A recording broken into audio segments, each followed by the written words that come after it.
Então, pessoal, se você sofre com constipação, esquece planta medicinal para isso. Esquece. Primeira coisa, beba água. Segunda coisa, ingira fontes de fibras na sua alimentação. Coma folhas verdes escuras. Inclua a rúcula, a radite, o agrião, os vegetais com folhas verdes escuras que têm bastante fibra. Então isso é muito importante. Não tem chá de sene, não tem chá de nada para quem sofre com constipação.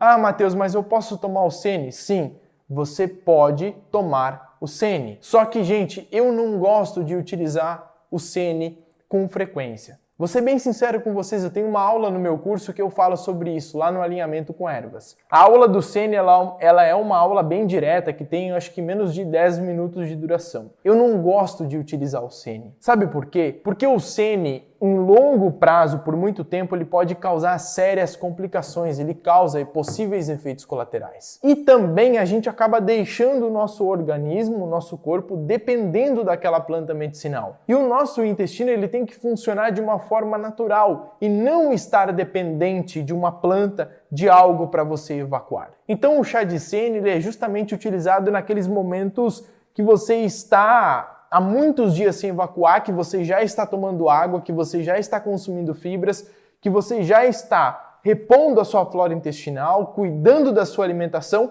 e mesmo assim não funciona. Ou naquele momento que você está com uma emergência, que nossa, você está muito mal e já está uma semana, 5 dias sem evacuar e você precisa evacuar de uma forma mais imediata. Mas sabendo que você vai usar 1, 2 vezes por dia e depois você vai ajustar os seus intestinos, tá bom?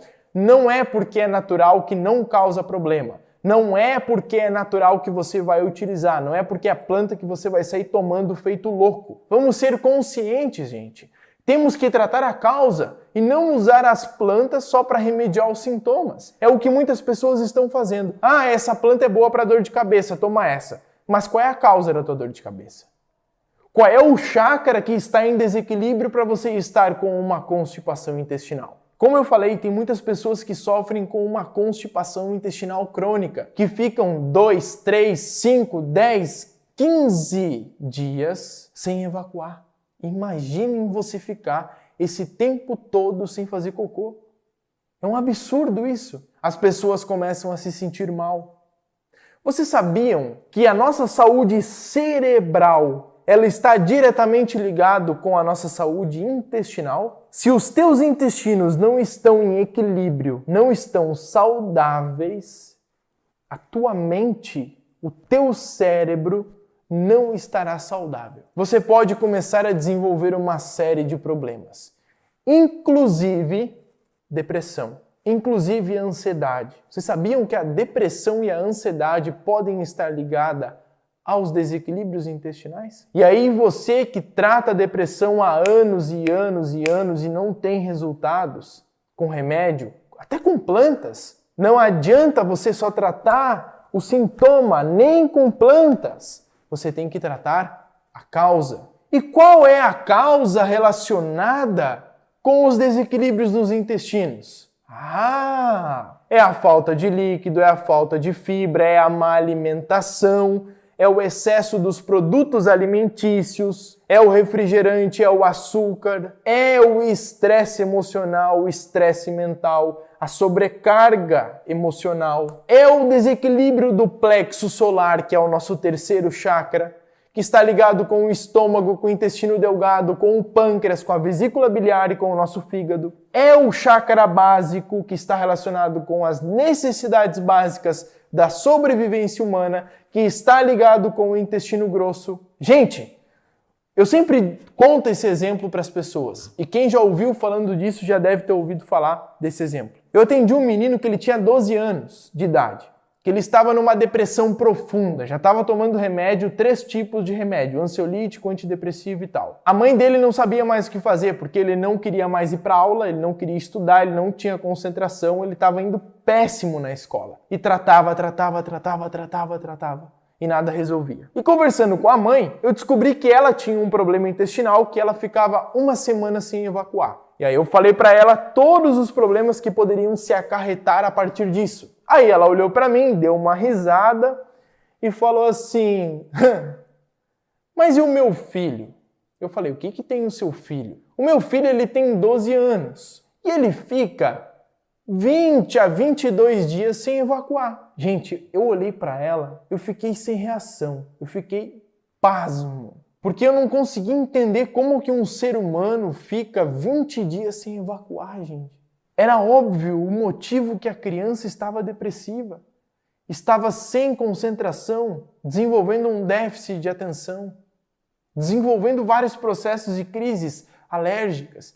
Era por isso que ele tinha dores de cabeça todo santo dia. Mas aí você vai ver a alimentação da criança e ele consome o quê? Aquele refrigerante pretinho de manhã cedo, antes de ir para a aula, consome refrigerante no almoço, no lanche do recreio, no intervalo da escola, de tarde, de noite na janta, consome pastel 1 a 2 vezes por dia, bolachinha recheada, salgadinho todos os dias, salgadinho de padaria. Como que tu vai ter um funcionamento intestinal decente com uma alimentação dessa? Falem para mim.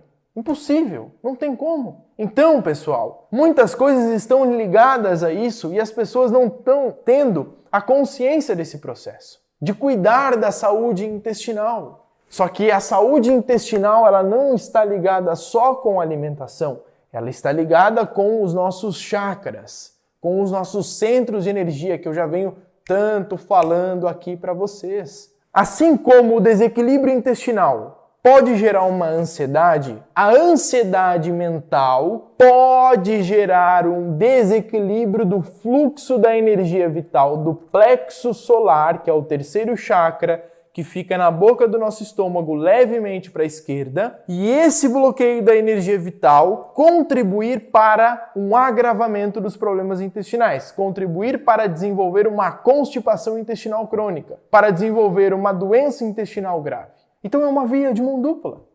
Não é só o físico, não é só a alimentação, não é só a água, não é só os nutrientes básicos, mas como está os teus chakras? Como estão os teus corpos sutis? É por isso a importância de entrarmos com as técnicas de alinhamento com ervas para limparmos do nosso campo eletromagnético todas essas cargas negativadas, essas informações densas que vão causar esses bloqueios dos chakras e, como consequência, vão gerar as doenças do corpo físico. Então nós temos uma grande pirâmide, aonde na base nós temos a parte energética, a parte do corpo físico e uma coisa vai puxando a outra. Então, gente, não basta cuidarmos apenas do corpo físico. Temos que cuidar do todo, do emocional, do mental e do espiritual. Cuidar dos nossos chakras é a base. Da nossa alimentação também é a base, óbvio.